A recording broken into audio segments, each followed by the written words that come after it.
So welcome guys to my craft video. I'm going to be making a really cute avocado card, so let's jump in. So this is my favourite paper that I use with my alcohol pens. It's Spectrum Noir paper. It's really thick, really good quality, so I like to use this one whenever I'm doing stamping and colouring.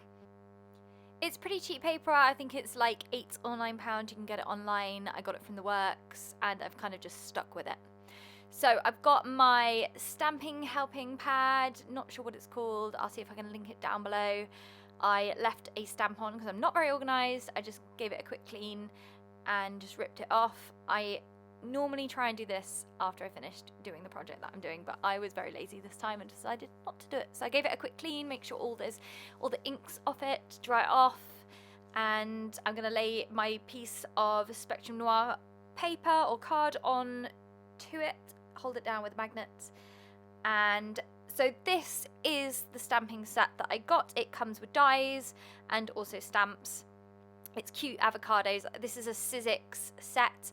I got this one off Amazon. I think it came from the US, but I know that I think you can get them from Hobbycraft as well, but they only sell a couple and I've already got those, so I just decided to get off Amazon for this one. I think they're really cute. So just peel the cover off and then peel the stamps off, and you're going to lay the stamps effectively upside down on your piece of card. So I'm doing that now. You can bunch them up quite close because you're going to use the dies that go with it, so you don't need huge amounts of space. So to save space, squish them up quite close to each other, and you'll make the most out of your paper. When I do this, I usually tend to stamp multiple sets on one piece of paper, but for the purposes of this video I just did the one set. So you pull over the Stampeasy top, push it down so that the stamps stick to the other side, pull it back up. Make sure your paper's in the correct position and that it hasn't moved. And then I'm taking my ink, which is Finesse ink. It's non-alcohol reactive, so it means it doesn't smudge with the alcohol pens. Again, I got this one from the works. Just layer it onto your stamps, turn it over and push quite hard down, rubbing kind of as you go. It gets it more even. Now, as you can see, it didn't fully cover everything. I needed to go over it quite a few times for these stamps actually. Sometimes they work after 2 goes. These ones didn't. It might just be where my magnet was. It wasn't fully pushing the stamp down, but I did need to go over it a few times. As you can see at the bottom, it's not on there properly. So I kept repeating the process for this until I had nice clear ink lines on my stamps. I think I might have done it 3 or 4 times in total. As you can see, I was pushing quite hard down. There we go, perfect. So I'm going to set my stamp easy aside, first giving the stamps a clean, so it doesn't stain them, keeps them in good condition, and they're good to be used again. I just use general baby wipes for it. I just get them in bulk and use them. Lid back on the ink so it doesn't dry out. And now we're going to move on to colouring the stamps. So for my colouring, I have quite a few pens. I have a lot of the Winsor & Newton sets. I have Spectrum Noir set, and I have another set. Let me find out what that is. So I've just had a look. They are Spectra AD markers. I quite like them. They've got the brush nib, which I really like. So thinking about my colours, I want obviously greens. I'm going to go for 3 shades of greens for the avocados. The stones are already coloured in. I'm going to do the one heart that's not coloured in a nice deep red for a love heart.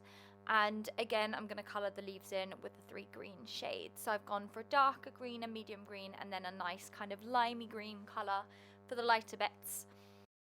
So let's speed it up as I colour. Enjoy!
Okay, and the colouring is complete. So that's how it turned out. I really like it. I think the green colours blended together really nicely. So really happy. So let's move on. So the next thing I go and get is my Sizzix Big Shot Plus. I got this not too long ago because I wanted to do embossing. I use a Cricut a lot as well, by the way, guys, if you don't know. But I'm using the Sizzix today. This is my Sizzix.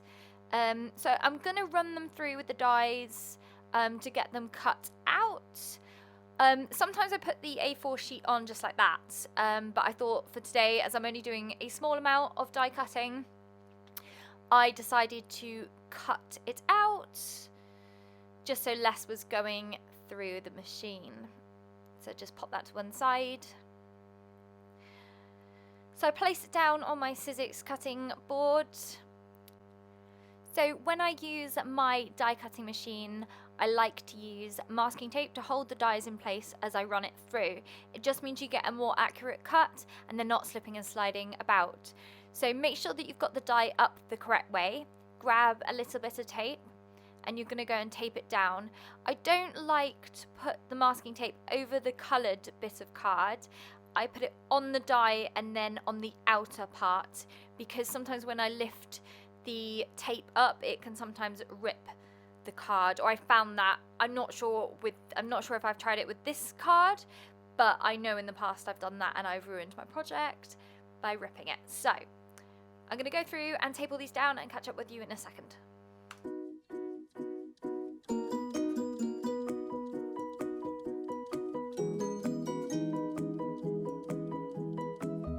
So now I am ready to run it through my machine. Simply slide it in, turn the handle, and I usually hold down on the middle just to make sure that it goes through, and it hurts my arm less if I hold it there and do it. Once it's gone through, all you need to do is just take the panel out. And there is your creation. All you need to do is lift the piece of paper up. Most of them will probably fall out.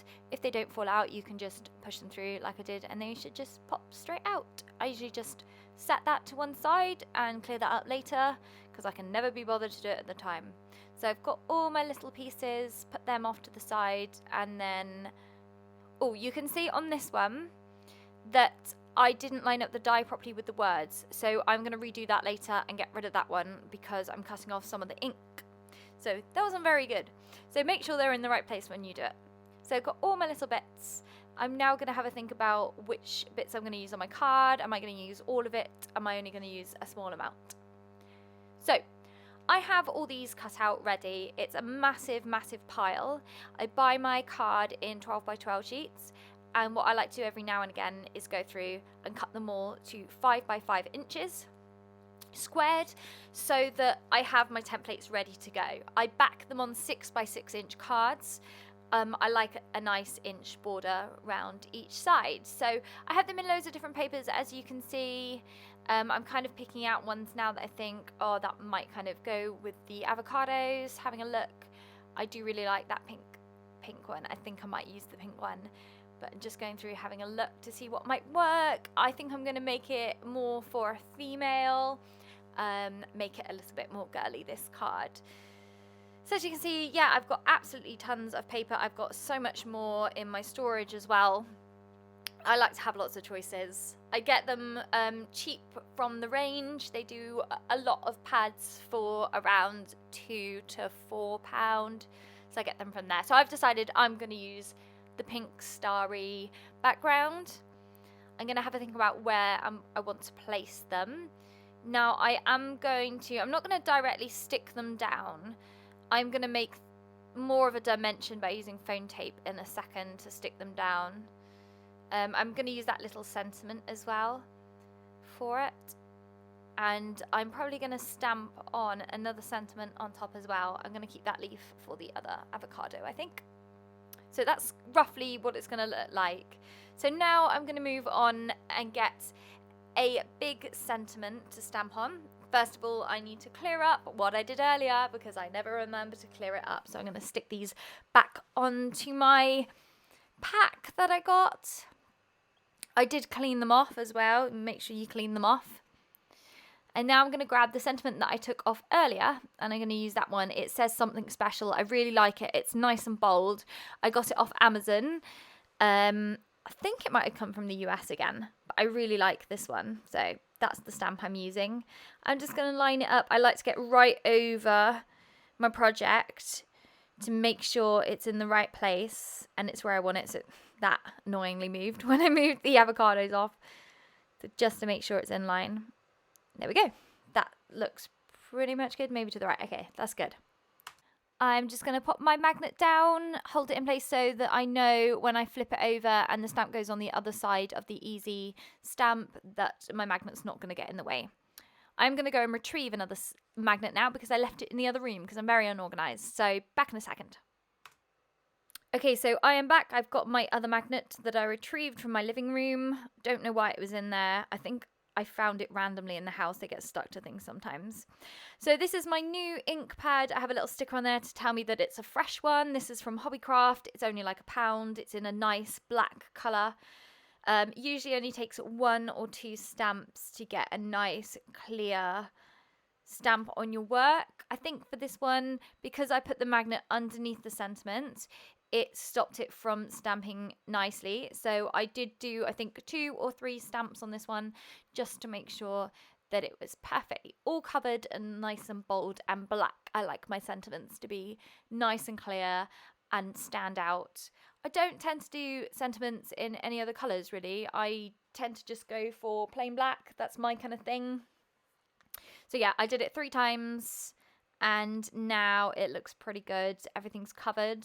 Just need to be careful that you don't touch that for a minute or 2 because it's still wet and you don't want to ruin it. I've done that so many times where I've smudged it.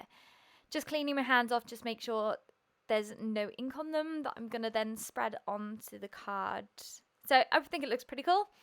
Now I'm going to go ahead and figure out where I'm going to put my avocados. I'm sorry that my head is in the way.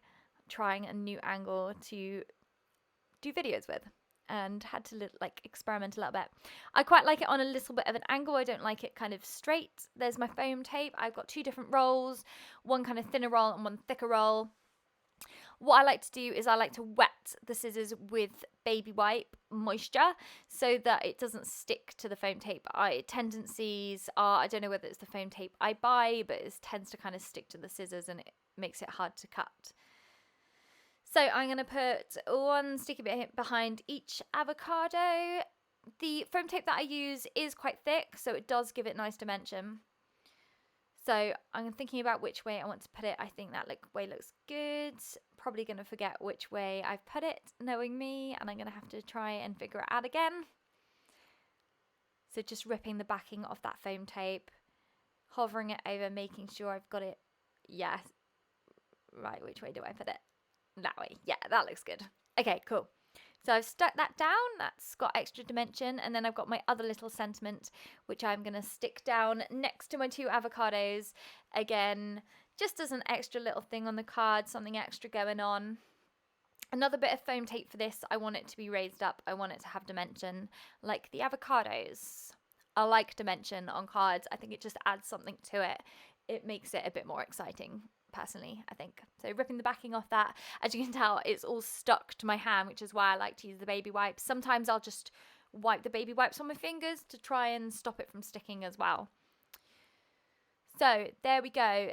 That is the front of the card complete. I like things plain and simple. I don't like too much going on. You could easily add some gems on or something onto it, but I just like it as it is. I'm leaving that one. Again, wiping off the scissors, making sure they're not sticky. For this next bit, so normally I use the edge of my craft table, but because we're recording you wouldn't have been able to see it, so I'm going to stick it to a pen up in my pot just so it holds it in place. I'm going to cut the strip in the middle all the way down, and then I'm going to quarter them, well, half them again, so that I end up with 4 long strips. Now what I'm going to do with these is I am going to put these around the edge of my card so that when I go to stick it down onto the actual card piece, it's going to have dimension again. So there's going to be 3 layers of dimension for my card. I really like the look of this. And like I said earlier, I really like the border round the edge of the card. So let's speed on through this. So speeding on through, sticking all of them down, they don't have to be perfect. Now, on to the next stage. Here we go. So I tend to use pre-made cards. I usually get them when they're on half price at Hobbycraft. It just saves me a lot of card and a lot of hassle from making them with pre-made envelopes as well, which I love. These are the 6x6 inch cards, like I mentioned earlier, in plain white. They're good quality, better quality than I've bought from other places, so I always just tend to revert back to these. When folding them, I always make sure that they're in line. Sometimes you can fold them and they're a bit wonky, so I always make sure that they are right. Now, I love top folding cards rather than side folding cards, so I tend to do the top folding cards, which I'm going to do today.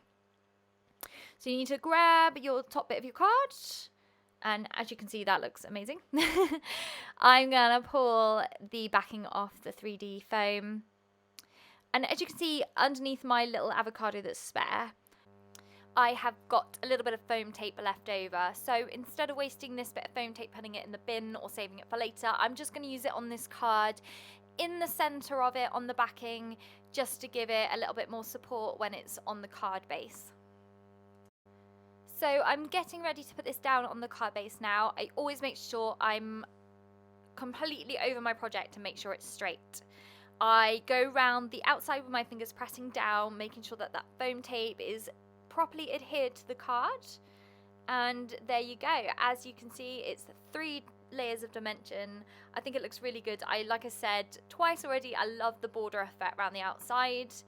I've got the envelope, and then I always finish the card off with putting it in a plastic sleeve. I have thought about going plastic free on my cards, which I'm hoping to do in the future.